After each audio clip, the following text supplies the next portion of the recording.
Estou voltando para casa agora. Vim lá de baixo. Estou retornando. E lembrei de algo tão improvável. Lembrei de algo tão incerto. Algo na Bíblia que está registrado de um dos grandes escritores bíblicos e levíticos, de cânticos, mas de uma incerteza. Um homem que tinha os seus escritos de uma maneira talvez egocêntrica, um homem improvável em todos os sentidos, e eu me recordei desse homem devido a alguns assuntos que eu estava conversando há uns dias atrás. E este homem, ele estava no lugar errado, no momento errado da sua história, e ele é conhecido como o homem dos erros. Mas já para parafrasear, ou seja, já para registrar,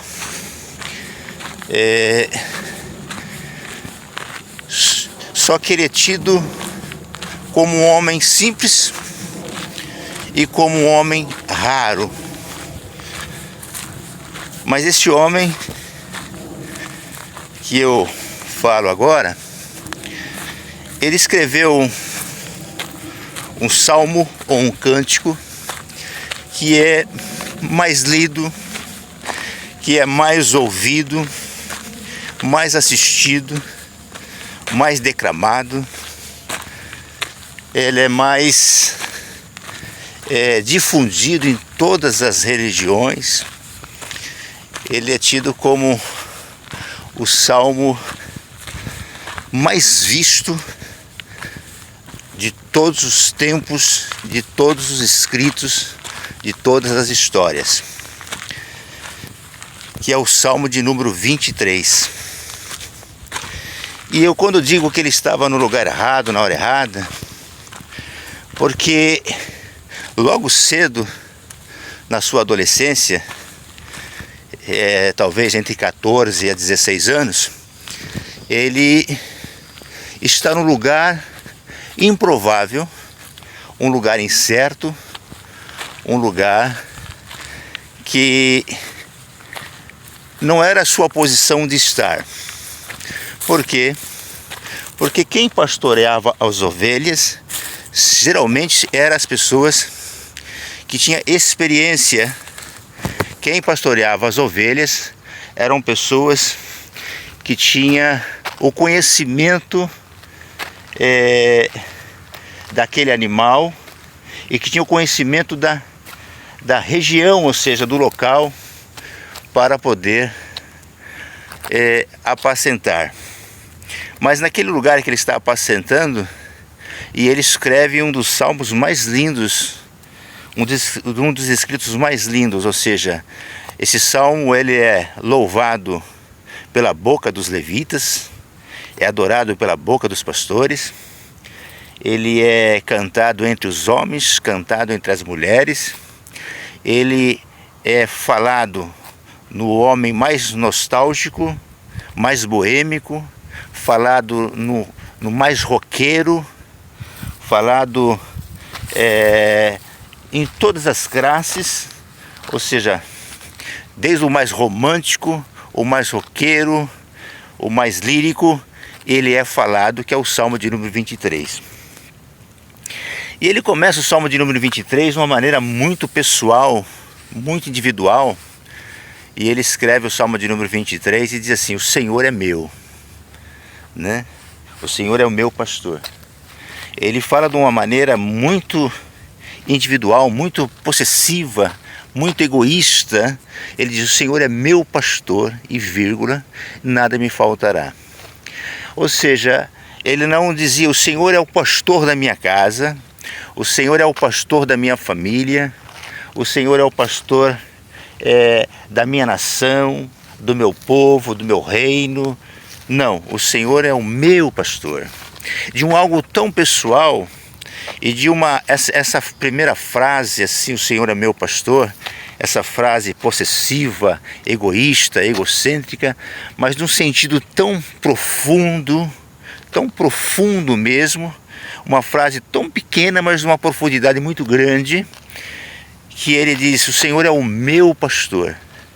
Ou seja, de uma intimidade muito grande, porque como é que eu vou dizer, essa aqui é meu amor, essa aqui é minha esposa, minha companheira, ou meu esposo, ou meu companheiro, esse aqui é o meu filho ou a minha filha, esse aqui é o meu pai ou é a minha mãe. Como que eu posso dizer essa frase com tanta intimidade, de algo tão supremo, tão poderoso, que é o nosso Deus?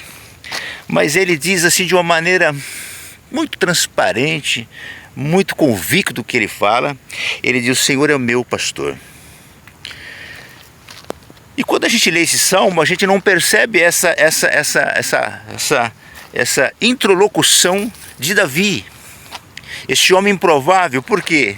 Porque não era para ele estar pastoreando ovelha. Quem estaria pastoreando ovelha seria Jessé, ou o irmão mais velho que já tinha aprendido o ofício dos pais. Mas como eles estavam em outros afazeres, tinha outras coisas, eles colocaram Davi, o mais novo, vai pastorear a ovelha. E diz que ele pastoreava a ovelha, e enquanto ele pastoreava as ovelhas, ele fazia os seus cânticos, os seus salmos. E esse salmo é um dos salmos mais falado na boca do mais roqueiro ao mais lírico, ao mais adorador, ao mais crente, ao mais louco em sua loucura. Esse salmo ele é dito, ele é visto. E aí a gente registra esse salmo, a gente vê este homem, e eu digo que é o homem mais improvável da Bíblia. Eu digo que ele é o escritor mais improvável da Bíblia. Eu digo que ele é o poeta mais improvável da Bíblia. Ele é o rei mais improvável da Bíblia. Ele tem um reinado mais improvável da Bíblia. Mas Deus escolheu não por casualidade, mas Deus escolheu porque ele era um homem simples, que eu disse no primeiro momento, e ele era um homem raro. Porque homens a gente encontra em todas as localidades, mas um homem raro é difícil de você encontrar um homem simples, um homem de simplicidade. E Davi tinha essa simplicidade, ele tinha essa intimidade de falar com Deus, e ele é tão improvável que ele vai numa luta improvável, ele vence um gigante improvável, ele é fugitivo, ele é perseguido por as suas atitudes que ele faz, e ele também, uma coisa que ele faz, que ele entra no lugar santo do santo, ele entra no templo sagrado de Deus, ele entra na onde só os sacerdotes poderiam entrar. Ele pega aquele pão de 7 dias, aquele pão que ele fica consagrado, a qual somente os sacerdotes escolhidos, ungidos, poderiam tocar, e somente eles poderiam comer. Mas ele entra naquele lugar, ele pega aquele pão e ele come, porque ele estava com fome, ele estava precisando comer, e ele entra, pega e come. Ele pega aquela espada que estava ali guardada, ele pega aquela espada e se arma, né? Um homem improvável. Quando a gente olha os grandes cantores, levitas, líricos, etc., né? A gente vê adoradores. Eu disse para o meu filho, conversando, eu disse que os verdadeiros adoradores, que adoram a Deus, eles não estão dentro de uma igreja, em cima de um altar, ou eles não são nem crentes, nem católicos, eles às vezes são ateus, mas eles adoram a Deus. Nós vemos aqueles roqueiros como Bon Jovi, muitos outros roqueiros que tem, como Elvis Presley, muitos outros, como Frank Sinatra e muitos outros, adorando a Deus. E eles adoram a Deus. Por que eles adoram a Deus? Eles têm uma carreira secular famosa, eles têm um público, seguidores do seu rock, da sua letra, da sua rebeldia, da sua ousadia, mas ele tira um tempo, um espaço e louva a Deus com louvores de adoração que sai do coração. E é interessante que eles louvam a Deus assim, para o seu público, no estádio aberto. Ele louva a Deus, adora a Deus, o povo adora a Deus, sem saber, mas está adorando a Deus, como Bon Jovi. E Davi, na sua improbabilidade, ou seja, na sua existência como homem, ele faz coisas absurdas, ele faz coisas terríveis, ele representa a nossa humanidade, ele faz coisas que a gente fica perplexo, ou a gente não aceitaria ele, né? Mas eu falava também sobre uma letra de Aleluia, a original, que fala de um romance, ou seja, no hebraísmo, o primeiro, a gente fala do amor à primeira vista, né? Eu olhei para aquele moço, eu gostei daquele moço na primeira vez que eu olhei para ele. Eu olhei para aquela mulher, eu me apaixonei por aquela mulher, ou seja, um amor à primeira vista. E o amor à primeira vista da bíblica, pelo hebraísmo, judaísmo, se chama o amor de Davi e Betseba, quando ele olha do seu palácio, da sua cobertura, ele olha lá embaixo, ele olha uma mulher e aquela mulher olha para ele, e ali é o amor à primeira vista bíblico, aonde ele se apaixona, aonde ali eles se apaixonam, ele fez loucuras por aquela paixão, e ele também ali, ele deixa o seu reinado, ou seja, ele joga o seu reinado, ou seja, ele troca o seu reinado, joga tudo por aquele amor, calente, um amor pulsante, e ele olha e ele ama aquela mulher, e aquela mulher ama aquele homem. E depois essa história, todo mundo conhece essa história. Ele ama de uma maneira tão pura, tão inocente, que quando o profeta Natan chega na casa dele para falar sobre uma situação de um homem que cometeu um grande erro, ele deseja a morte daquele homem, ele deseja a crucificação daquele homem, e ele fala, esse homem tem que morrer, porque esse homem não poderia fazer isso. Aí quando o profeta Natan diz, é você que fez isso, ele se humilha e diz, eu fiz. Ele vai para o seu, ele se reclusa, entra na sua reclusão, e ali ele humilha a Deus e busca Deus. Então, Davi é um homem improvável, um cantor, um levítico improvável, com escritos improváveis, que ele fez, ele escreve, ele faz tudo, ele quebra todas as regras que tem, ele quebra todos os princípios que Deus tinha deixado. Ele faz todas as loucuras de amor, loucuras de paixão, loucuras de um rei, loucuras de um homem, loucuras de um moço. Ele faz tudo, mas ele era um homem raro, ele era um homem simples, ele era um homem de uma simplicidade ímpar. E aí, para resumir essa minha reflexão, né, nós vimos que ele faz tudo. Mas diz a palavra, diz a Escritura, os judeus dizem isso, diz que ele era segundo o coração de Deus, ou seja, aquilo que Deus pensava, ele pensava junto. O que Deus fazia, ele fazia junto. Aquilo que Deus queria, ele queria junto, ou seja, ele era segundo o coração de Deus. Aquele homem com todas as suas atrocidades e erros e defeitos, mas a Bíblia fala que ele era segundo o coração de Deus. Ou seja, Deus tinha um substituto, um coração, né? Deus já tinha escolhido aquele homem cheio de defeitos. Deus já tinha escolhido aquele homem no lugar errado. Aquele homem pastoreando ovelha no lugar errado, mas eu já tinha visto ele, né? Deus já tinha falado para o profeta Samuel sobre ele. E Deus já tinha falado, já escolhi um homem que é segundo o meu coração. E aí a gente não entende. E aí a gente nos culpa. Nós nos culpamos por um amor, por um erro, por uma paixão, por um desejo. Aquilo que Deus colocou no nosso coração. Mas Davi, ele era natural.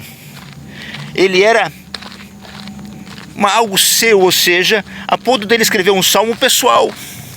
Ele não escreveu um salmo, um cântico de adoração coletivo. Não, ele escreveu um salmo pessoal dizendo que o Senhor é meu.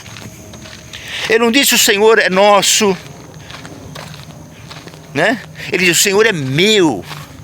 Ele fala de uma certa maneira que a gente chega a chamar Davi de um homem egoísta, porque ele diz que só é dele o Senhor, e o Senhor não é meu, é só dele, mas ele tinha essa intimidade de dizer que o Senhor era dele. E ele tinha os seus defeitos e seus erros, só que ele era um homem raro, um homem simples, porque quando ele errava, ele era corrigido, ele recebia a correção, aceitava a correção e dizia, eu vou voltar tudo de novo, vou começar tudo de novo. E aí como que eu resumo isso aqui descendo para mim não escorregar e cair de bunda no chão? Eu resumo o seguinte, olha, você, seja homem, seja mulher, olha, você aonde que você está, a situação que você está, o erro que você está, o pecado que você está, a dificuldade que você está, vivendo em dois sentidos, vivendo com o coração partido, repartido. Jesus, ele, no amor de Deus, ele não exclui ninguém, ele não joga ninguém, ele não tira ninguém, ele não faz acepção de pessoas. E Davi mostra esse paralelo de um Jesus, de um Deus divino, santo, irrepreensível, de um paralelo de um homem segundo o coração de Deus, humano, errante, pecador, cheio de defeitos, chamado Davi, que é o homem mais improvável de toda a Bíblia. Ele é improvável porque ele está em lugares errados, situações erradas, mas ele volta e continua a fazer tudo de novo, mas ele não nega o seu desejo, ele não nega a sua paixão, ele não nega o seu amor, ele não nega a sua adoração. Mesmo pecando, mesmo na caverna de Adulão, ele adora a Deus. Mesmo longe de todos os holofotes, lá no campo, no meio protegendo as ovelhas, ele faz música para Deus, né? Então, às vezes nós vemos o irmão adorar na igreja, é muito lindo, muito importante. Nós vemos os levitas louvar a Deus, muito importante. Mas eles adoram a Deus porque eles são crentes, eles têm fé, eles crêem, eles seguem uma religião. Agora, maravilhoso é quando você vê um homem do rock, do mundo, ele tem o tempo de adorar a Deus. E Davi era um homem do mundo, mas segundo o coração de Deus, e ele fez os maiores cânticos de adoração a Deus. Então eu resumo isso dizendo, os princípios não podem ser quebrados, mas